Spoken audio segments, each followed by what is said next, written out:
আনারুল হক মহাশয়, প্রাক্তন প্রধান শিক্ষক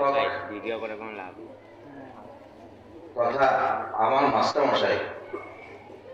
মাস্টারমশাই বললে ভুল হবে, আমার গুরুদেব ডক্টর দেবব্রত মুখার্জি মহাশয়, উপস্থিত আছেন অ্যাসিস্ট্যান্ট হেডমাস্টার মশাই, অধ্যাপক Aritra Rudra, Mangalkot general government degree college, উপস্থিত আছেন মেঘিয়ারি এসসিএস হাই স্কুলের প্রধান শিক্ষক তথা আমারই ভাই সুকান্ত কর্মকার, আমার খুব কাছের বন্ধু, ছোটবেলাকার বন্ধু, একসঙ্গে পড়াশোনা করেছি, প্রধান শিক্ষক বিশ্বরূপ ঘোষ মহাশয়, ভোলানাস হাই স্কুল, আমাদের ভারত ভবন স্কুলের শুধু শিক্ষক বললে ভুল হবে, আমাদের কাটোয়া ভারতী ভবন তথা কাঠুয়া তথা পশ্চিমবঙ্গের একজন বিশিষ্ট শিক্ষাবিদ তুষার পণ্ডিত মহাশয়, বিদ্যালয়ের সকল শিক্ষক শিক্ষিকা, অভিভাবক অভিভাবিকা, বিভিন্ন প্রান্ত থেকে মাস্টারমশাই যারা এসেছেন তাদের সকলকে, অভিভাবক অভিভাবিকা এবং আমার শ্রেণীর ছাত্রছাত্রীরা,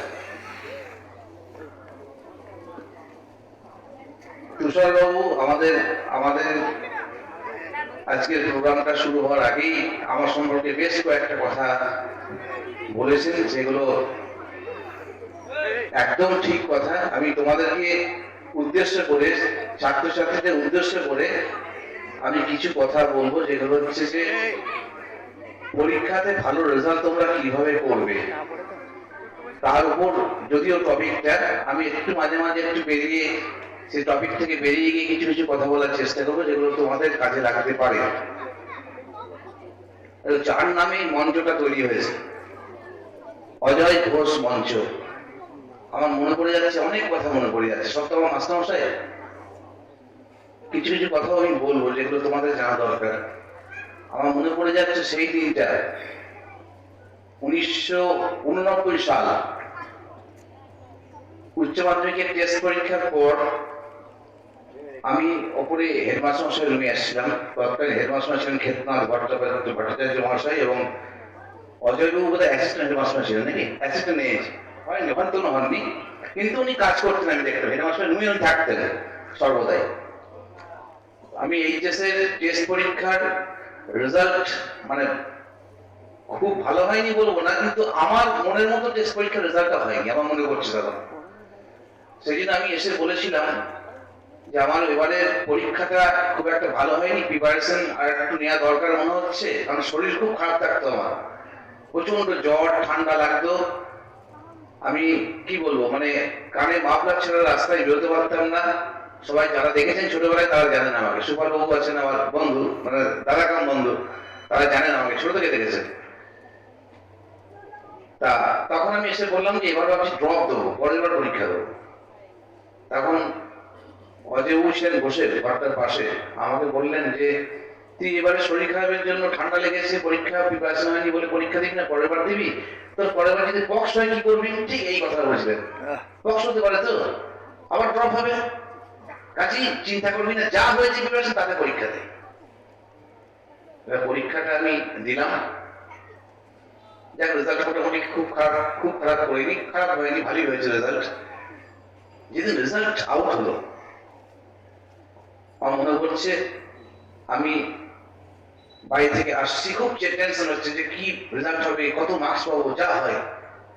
আমি ওপর দিয়ে উঠছি, আর সিঁড়ি দিয়ে উঠছি, আর দেখছি ওপর থেকে দিলীপ সাহা, তখন ডক্টর দিলীপ সাহা ছিলেন না, দিলীপ সাহা তখন পরে পিএইচডি হয়েছে পরে, হ্যাঁ, তখন দিলীপ সাহা স্যার আমাদের মাস্টারমশাই বাংলা ভাষা, ওপর থেকে নিচে নামছে, আমাকে হাত দিয়ে বললেন যে তোমার তো খুব ভালো রেজাল্ট হয়েছে, তো কত পেয়েছি একটা নাম্বার বললেন, খুব ভালো রেজাল্ট হয়েছে।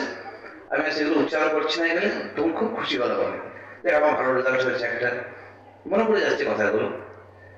এইবার সেই দিনের বিকালবেলার কথা বলে আমি আজকে প্রোগ্রামটা আলোচনা করবো। এবার রেজাল্ট যেহেতু খুব ভালো হয়েছে, রেজাল্ট ভালো হলে কি হয়, দিন রাত মনে হয় রাস্তায় ঘুরি, রাস্তায় বেরোই, সাইকেল নিয়ে বেরিয়ে পড়েছি, ভাঙা সাইকেল ছিল, সাইকেলটা ভালো না, খুব একটা ভাঙা সাইকেল। সাইকেল নিয়ে বেরিয়ে পড়েছি। রেজাল্ট ভালো হয়েছে, আর রেজাল্ট খারাপ হলে কি হয়? ঘর থেকে বলো, ঘর থেকে বেরোয়? ঘর থেকে বেরোয় না, ঘরের মধ্যে তারা বসে থাকে। আমার রেজাল্ট ভালো হয়েছে, আমি রাস্তা দিয়ে বেরিয়েছি সাইকেল নিয়ে। আমার বাড়ি থেকে একটু দূরে গিয়ে এক বন্ধুর বাড়িতে, বাড়ির পাশ দিয়ে যাচ্ছে, সেই বন্ধু পরীক্ষা দিয়েছিল। তার রেজাল্ট খারাপ হয়েছে বলে রাস্তায় বেরোচ্ছে না, তার বাবা বাইরে দাঁড়িয়ে আছে। আমাকে বললো যে পার্থ, তো তুই ভালোই রেজাল্ট করেছিস, কি করবি এবার? ঠিক এই কথা বলে, কি করবি এবার? আমি বললাম যে কাকু, আমি ভাবছি অঙ্ক অনার্স নিয়ে পড়াশোনা করবো। তখন কাকু আমাকে বললেন, এই অঙ্ক অনার্স নিয়ে পড়ে কি হবে? ঠিক এই কথাটা, কি হবে? দেখছিস না পাড়ার টিচারদের, মানে আমাদের যারা অঙ্ক পাস করে বসে আছে, চাকরি পাচ্ছেন, তাদের নাম বললো, অঙ্ক অনার্স নিয়ে পাস করে বসে বাড়ি বাড়ি কিছু করাচ্ছে, কি হবে? কিছু হবে না জীবনে। ঠিক এই কথাটা কাকু বলেছিল আমাকে।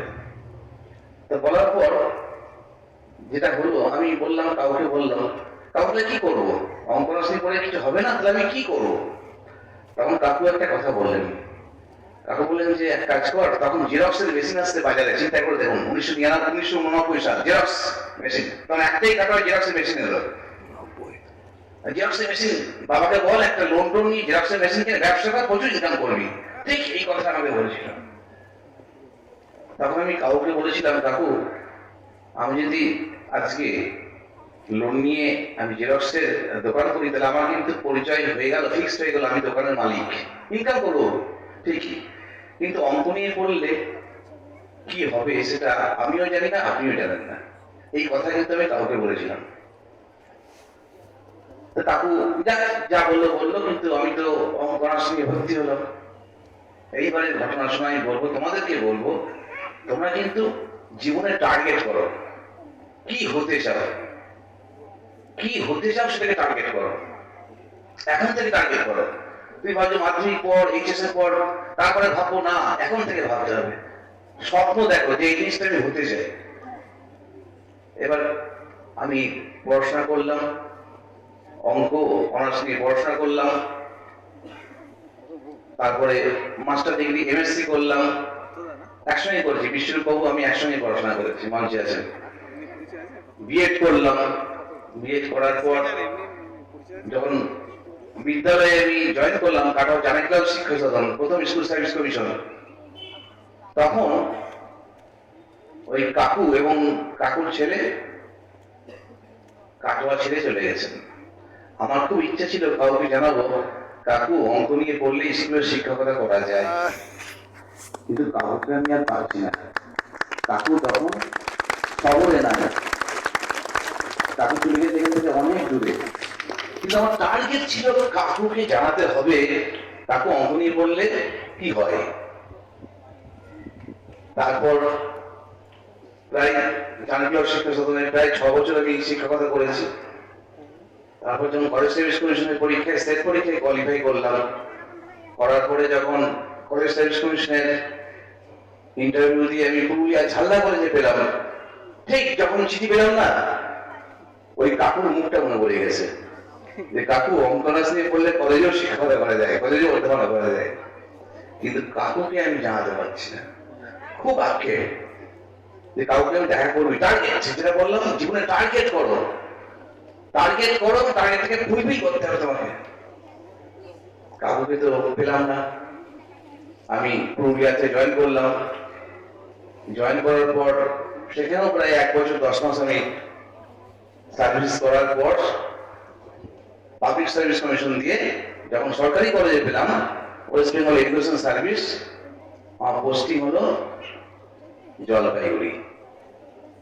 যখন জলপাইগুড়ি যাচ্ছি তখন মনে পড়লো, এই তো কাকু তো গিয়েছে শিলিগুড়ি, কাকু এখান থেকে ছেড়ে গেছে শিলিগুড়ি। যখন জলপাইগুড়ি চিঠি পেয়েছি, আবার সে একই কথা মনে পড়েছে আমার, যে কাউকে আমাকে জানাতে হবে। এবং যখন দেখলাম শিলিগুড়ি কাকু থাকে আর জলপাইগুড়িতে পেয়েছি, তখন আমার কনসেপ্ট ছিল শিলিগুড়ি জলপাইগুড়ি তো একই জায়গা, মানে পাশাপাশি 5 কিলোমিটার দূরত্ব, কাটোয়াটাই হাটের মতো ব্যাপার, এই ভেবেছি আমি কনসেপ্ট। খুঁজে বার করবো, কিন্তু খুঁজে তো পাচ্ছি না। কারণ যাওয়ার পর আমি দেখলাম জলপাইগুড়ি থেকে শিলিগুড়ি প্রায় 50 কিলোমিটার দূর, আমি যোগাযোগ করতে পারছি না। কিন্তু টার্গেট কাউকে আমি দেখা করবো।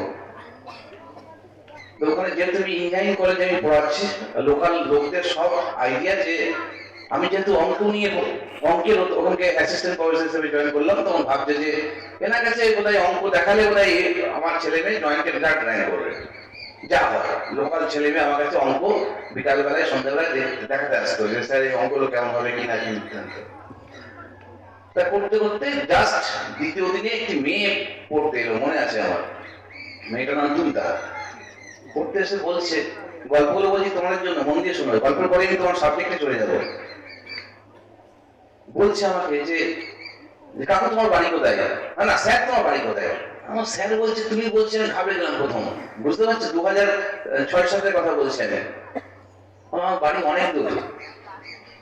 তোমার কলকাতা? আমার না, আমার কলকাতা না, আমার বাড়ি হচ্ছে বর্ধমান। বর্ধমান বর্ধমান তো গঙ্গার এপারে ওপারে, মানে নর্থ বেঙ্গল যারা থাকে না তাদের আইডিয়া হচ্ছে মানে বরাকটা বেরিয়ে গেলেই হচ্ছে সব কলকাতা, মানে বহরমপুরও কলকাতা, কাটোয়াও কলকাতা, কলকাতা কলকাতা, এই কনসেপ্ট ওদের নর্থ বেঙ্গল সকলের কনসেপ্ট।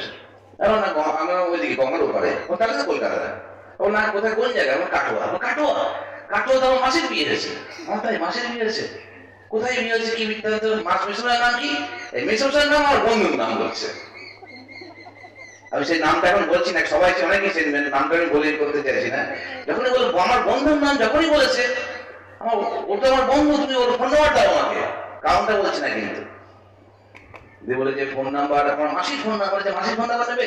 আমার না, মাসির ফোন নাম্বার নেবো না, তুমি মেসমশাইয়ের ফোন নাম্বারটা দিও।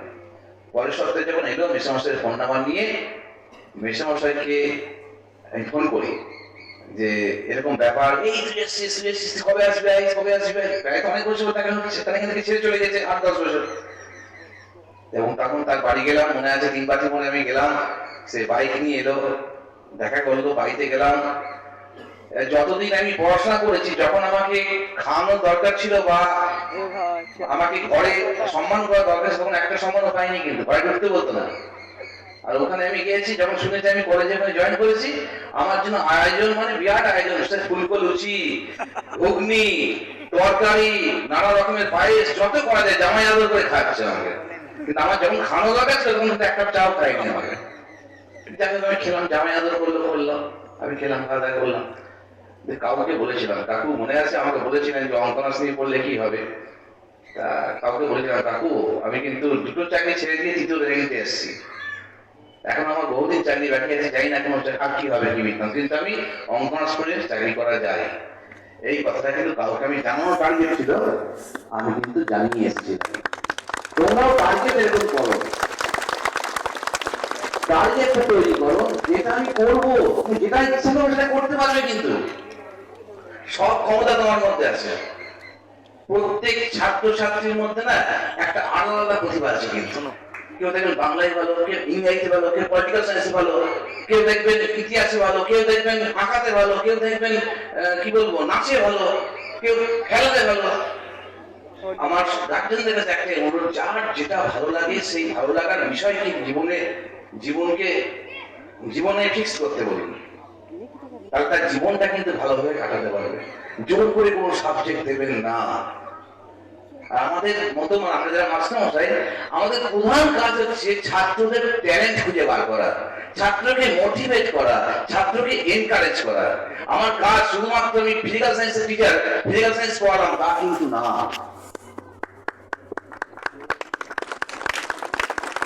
আমার ভাই যখন খুব ছোট, আমার নিজের ভাইয়ের কথা বলছি, আমি জীবনের গল্প দিয়ে বলবো, যেটুকু বলবো ছাত্রছাত্রীর কাজে লাগবে। ভাই যখন ছোট, খুব ছোট, মানে ভর্তি হয়েছে আমাদের পাড়ার একটা স্কুলে ভর্তি হয়েছে,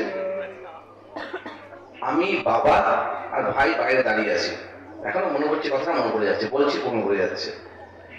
প্রাইমারি স্কুলের মাস্টারমশাই যাচ্ছেন, আমার বাবাকে দাঁড় করে বললেন, শৈলেন্দা আমরা ছোট ছিলাম আঁকাতে খুব ভালো, ঠিক এই কথাটা বলেছিলাম, এখনো মনে পড়ে যাচ্ছে।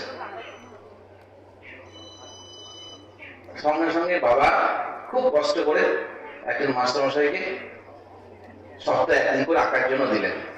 তখন 6 টাকা না 7 টাকা করে মাসে নিত, এরকম একটা ব্যাপার। এই আঁকা প্রথম